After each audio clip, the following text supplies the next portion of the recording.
Olha só, eu prometo que, a não ser que haja algum desdobramento extra nessa história, vai ser a última vez que vou abordar a questão da Jennifer no avião e da birra da criança e do que aconteceu nos últimos dias, né?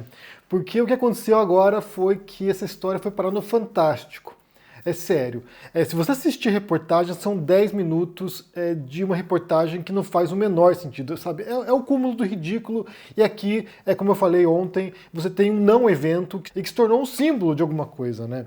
Como eu falei ontem aqui, a Jennifer do avião lá, que é a moça que se recusou a ceder o assento para uma criança chorando, fazendo birra, ela se tornou uma celebridade virtual, tá com 2,5 milhões de seguidores no Instagram. E aí, o que aconteceu, né, a partir desses eventos, a partir das versões que estão surgindo agora, porque no Fantástico tem as 3 versões da história, né, a versão da Jennifer, a versão da mãe da criança e a versão das pessoas que gravaram o vídeo. E aí, ao comparar essas versões, você percebe como eu falei ontem, foi um mal-entendido que virou essa treta gigantesca e que está tendo repercussão na vida de todas as pessoas. A primeira coisa que a gente tem que entender aqui, que foi o que disse a mulher que gravou, é esse espírito de justiçamento virtual que a gente observa frequentemente, né? E aí eu vou insistir nesse tópico porque é um tópico que eu abordei muitas vezes e me parece crucial compreendermos como isso se dá, como essa dinâmica ocorre nas redes sociais. Porque você tem uma cena, como eu falei, trivial, corriqueira, uma cena que você deve ter visto nos ônibus por aí, né? Pegando ônibus, pegando avião por aí. Você já viu essa cena muitas vezes, de uma treta entre passageiros. Passageiros tretando por alguma razão estúpida e as pessoas saindo do controle. Então você tem uma cena trivial que acontece aos milhões todos os dias, e aí essa cena foi gravada e exposta na internet. E aí, quando a mulher, né, que gravou e a filha que expôs isso no canal dela de maquiagem, elas dizem isso, né? Que queriam expor uma pessoa sem empatia. Então elas viram a treta, viram a situação, viram lá a mãe com a criança chorando, e aí a história é diferente do que pareceu inicialmente, né? Como eu falei ontem aqui, a mãe havia entrado no avião primeiro, a criança foi para a janela, do lado da avó, que estava naquela fileira, sentou na janela, quando chegou a Jennifer, a passageira que se recusou a levantar, a mãe tirou a criança dali, e aí a criança queria voltar para o lado da avó, então assim, a questão não era a janela, a questão era a avó. Queria sentar do lado da avó e começou a espernear e fazer birra. Então, a mulher que gravou, ela achou que foi uma demonstração tremenda de falta de empatia da Jennifer, filmou isso aí para mostrar para o mundo como é uma pessoa sem empatia. E aí a filha publica e o negócio viraliza. Então a primeira coisa tem a ver com isso, com essa ideia de justiçamento virtual. Vamos mostrar para o mundo um comportamento que eu julgo ser inapropriado, que eu julgo ser repreensível, que eu julgo ser repugnante, como diz no vídeo lá. Repugnante. Uma pessoa sem empatia repugnante. E daí você joga para o mundo e aí começa a máquina de moer pessoas. Começa a máquina de triturar reputações. Isso é uma coisa muito comum, isso aqui é feito diariamente, nesse caso aqui deu errado, nesse caso aqui saiu pela culatra, o tiro, como eu falei no primeiro vídeo sobre esse assunto, saiu pela culatra, tentou expor a moça e acabou ferrando outras pessoas.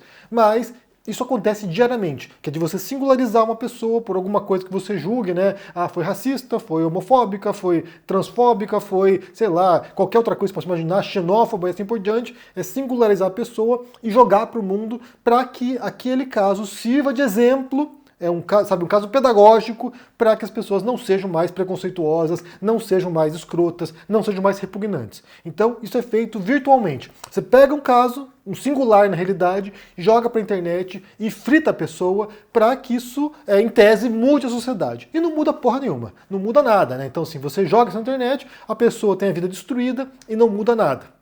Continua sendo uma sociedade racista, continua sendo uma sociedade homofóbica, continua sendo uma sociedade preconceituosa, continua tendo gente escrota no mundo e assim por diante. Então, assim, não muda nada, mas a pessoa que gravou a imagem, expôs a imagem da pessoa, tem a sensação de ser virtuosa, e quem está fritando a pessoa virtualmente, né, quem está lá linchando essa pessoa publicamente, também se sente virtuosa, também se sente o bastião da moralidade, se sente, sabe, a pessoa que não erra nunca. E aqui entra, talvez, a questão que seja mais fundamental de todas, que é o senso de injustiça, né? As pessoas têm essa sensação de que as pessoas más, as pessoas, sabe, preconceituosas nunca são punidas. Então, se eu fizer isso, de expô-la publicamente, pelo menos algum tipo de justiça você vai encontrar no mundo. Mas o fato é que isso acaba amplificando certas injustiças muitas vezes, né? Às vezes pega um caso descontextualizado, joga na internet, ferra a vida de uma pessoa, destrói a vida de uma pessoa, e isso não gera nenhum tipo de justiça real. E aí, é claro, né, nesse caso aqui da Jennifer, você tem a exposição dessa moça, a Jennifer que foi com a cara dela pro mundo agora, embora tenha tido uma repercussão positiva em certos sentidos, porque ela tem agora milhões de seguidores e vai monetizar em cima disso, por outro lado também acabou expondo essa moça em sentido negativo, né? Se você for agora no Instagram dela e olhar lá os comentários, uma boa parte dos comentários estão criticando a Jennifer, porque agora a situação está se invertendo, né? Na medida em que surge a versão dos outros participantes desse evento e se percebe que a mãe não foi quem gravou o vídeo, não foi quem expôs a Jennifer, então agora muita gente está puto com a Jennifer porque ela não veio a público desmentir a versão de que foi a mãe que fez isso. Então assim, ela se omitiu, ela está surfando no hype, foi oportunista e a mãe se ferrou. Então muita gente agora está enfurecida com a Jennifer porque ela foi oportunista. Então, por um lado, houve um efeito positivo, mas por outro lado também houve agora um efeito negativo e que está se voltando a maré contra a Jennifer. Então, o mesmo senso de injustiça que levou as pessoas a apoiarem ela, foi exposta injustamente, agora estão se voltando contra ela porque ela foi alguém que está, usando para benefício próprio essa situação. Ou seja, todo mundo perde no final. E aí, primeira coisa, né? Essa exposição pública que pode destruir vidas e destrói vidas, né? Aqui vale mencionar um caso que, se eu encontrar reportagem, eu ponho para vocês aqui, um caso de uma briga que aconteceu entre duas jovens, duas adolescentes, anos atrás. Uma menina bateu na outra e quando terminou de bater, a que apanhou levantou e falou: acabou, Jéssica? E virou um meme. Então assim, a adolescente que disse acabou, Jéssica, virou um meme e isso destruiu a vida dessa jovem.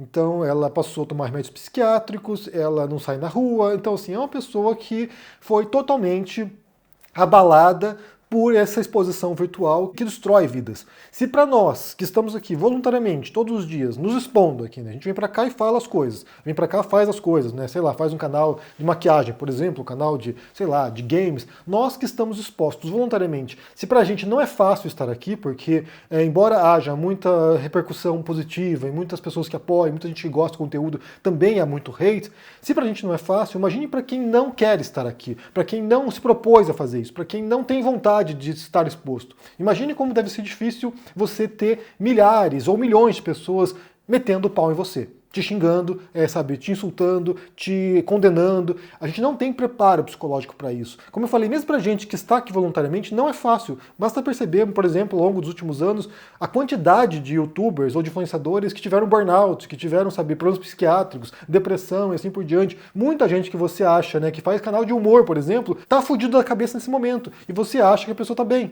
E ela não tá. Ela tá aqui forçada porque é o trabalho dela e ela se sente obrigada a produzir conteúdo porque é aquilo que paga as contas dela. E aí vira, né, como eu falei recentemente, inclusive sobre o caso da Juju também, vira uma servidão virtual, porque você depende disso aqui, depende do hate, inclusive, para continuar pagando suas contas. Basta mudar de profissão. Como se fosse fácil, né? Como se fosse simples. Você trocar um trabalho ruim que paga bem para um trabalho ruim que paga mal. Então, assim, as opções são bem limitadas, na verdade. Mas é um tipo de exposição que é muito tóxica. Ela é muito prejudicial. Basta ler os comentários dos canais que vocês acompanham. Sempre vai ter um filho da puta lá falando uma coisa horrorosa para você. Então a pessoa não te conhece e vai lá te insultar. Então, nesse caso, embora inicialmente ela tenha sido apoiada, agora já voltou a maré contra ela e agora está sendo condenada. E a reportagem do Fantástico vem contribuir para a imagem de que alguém que está sendo oportunista sim. E aí entra um outro aspecto que foi o que eu vi ontem as pessoas comentando aqui no canal quando eu mencionei essa história. Pessoas dizendo assim, que eu falei sobre a racionalização, né? As pessoas passaram a seguir uma desconhecida completa, né, que não produz nenhum tipo de conteúdo, passaram a seguir essa pessoa sem ter ideia por que estão seguindo. E aí muita gente veio dizer, não, mas eu estou seguindo por tal razão, as pessoas estão seguindo por tal razão. E aqui eu entendo que seja uma racionalização, ou seja, é algo posterior, né? Você agiu e depois você vai pensar, né? Olha só, por que eu fiz isso? Que é como a gente procede geralmente, né? Raramente a gente toma uma decisão deliberada e consciente, refletida. Geralmente a gente toma uma decisão e depois a gente justifica essa decisão. E aí daí você pode inventar desculpas, né? Pode inventar, explicações para poder justificar aquilo ali. Mas nesse caso me parece ser exatamente o que acontece. As pessoas foram seguir a Jennifer lá no Instagram, sem pensar por que estão seguindo, e depois passaram a racionalizar. E aí eu vi gente dizendo que a decisão dela de não se levantar, né, de não trocar o assento, demonstrava uma postura dela de se recusar a ser obrigada a fazer aquilo que não quer. Ou seja, sabe, não vou me curvar diante de uma criança birrenta, por exemplo. Então seria, sabe, um ato quase de resistência às injustiças. Eu ouvi isso, não estou exagerando, eu ouvi isso. Inclusive alguém aqui brincando, né, tirando sarro, comparou com o gesto da Rosa Parks. A Rosa Parks foi um caso emblemático nos Estados Unidos, que era uma mulher negra que estava sentado num assento que era exclusivo para brancos. Então assim, a gente fala que de época da segregação racial nos Estados Unidos, né, quando havia espaços delimitados para brancos e negros, a Rosa Parks se sentou num local para brancos no ônibus e quando falaram para ela sair do assento, ela se recusou a sair e isso gerou uma tremenda repercussão em relação à causa dos direitos civis e um movimento completo, né, de manifestações e pessoas elogiando a posição dela. Como eu falei, a gente pode imaginar sim que há muitos casos singulares, né, que parecem inofensivos, que parecem insignificantes, mas que têm um grande significado no cômputo final, né? Há muitos casos semelhantes de pessoas que tomam uma decisão única, sabe, e fazem lá um boicote, algum tipo de gesto, e esse gesto se torna emblemático, como o caso da Rosa Parks. Não é o caso da Jennifer. A Jennifer estava lá no assento dela, sentada, foi filmada, como eu falei, foi um caso trivial, é um caso banal, que é revestido por esses tons, como se fosse algo muito mais simbólico do que realmente é. A própria Jennifer disse, né, eu queria demonstrar para a criança que ela não pode ter tudo. Não acho que seja função dela também educar a criança dos outros. Mas, claro, ela tem o direito de ficar no lugar dela se ela quiser. Mas não acho que seja função dela educar o filho de outra pessoa, né? Mas, de qualquer modo, esse esforço de tentar explicar, né, esse efeito manada, que foi o efeito manada de se tornar seguidor, por qualquer razão que seja, me parece uma racionalização de atos que foram inconscientes. Você vai lá, quer saber o que vai acontecer, quer saber os dobramentos dessa história, quer saber para onde vai, quer saber qual vai ser o absurdo que vai acontecer depois, vai lá seguir a pessoa para poder acompanhar. Mas o fato é, como eu falei, que a maré já se virou contra ela e muita gente está criticando. É claro que isso vai passar, né? Vai passar o efeito, assim como passou em outras circunstâncias, né? Já viu vários casos de outras personalidades instantâneas que surgiram e desapareceram, que surgiram e conseguiram surfar a onda, que surgiram e conseguiram se consolidar. Então, assim, há muitos casos diferentes aí que a gente possa também pensar e usar como referência para entender outros momentos das redes sociais. Mas só ressalto aqui, o tipo de repercussão que acontece quando a pessoa vira um meme, quando a pessoa, sabe, tem alguma coisa que viraliza, algum conteúdo que se torna, sabe, visto por milhões de pessoas, é que a gente não tem preparo para lidar com a repercussão.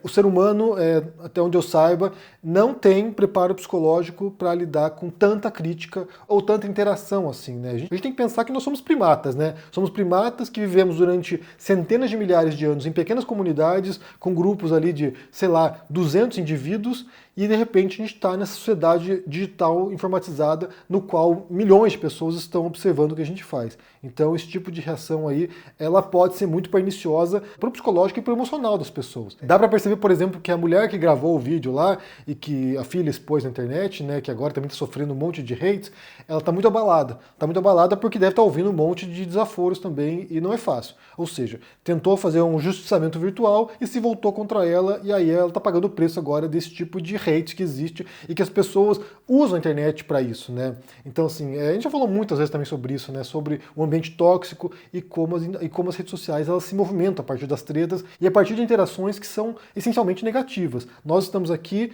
sabe, acompanhando essas histórias e aquilo que choca, aquilo que horroriza, aquilo que causa temor, aquilo que causa ódio, gera muito mais engajamento do que coisas positivas. Se eu vier aqui falar sobre algum filme que eu gostei, por exemplo, botar um título, adorei o filme tal, vai ter lá 2.000 pessoas querendo assistir. Se eu vier falar assim, odiei o filme tal, vai ter 30.000 pessoas para assistir. Porque é assim que a gente opera, né? As emoções negativas nos movem muito mais do que as positivas, então esse tipo de treta aí acaba viralizando e o ódio também se proliferando, né? Mas de qualquer modo, a dimensão que isso assumiu é um reflexo da banalidade dos nossos tempos, né? É um reflexo da trivialidade das interações e é um reflexo também da desumanização que a gente faz, né? A gente pega essas figuras que aparecem, desumaniza essas pessoas, elas se tornam símbolos e os símbolos você pode xingar, insultar, sabe? Você pode tentar destruir sem qualquer tipo de remorso, qualquer tipo de peso moral para fazer isso. Mas quando você tem uma pessoa real, né, uma pessoa chorando na tua frente, uma pessoa que está sofrendo, querendo se matar porque foi exposta e virou meme, daí você toma uma outra dimensão.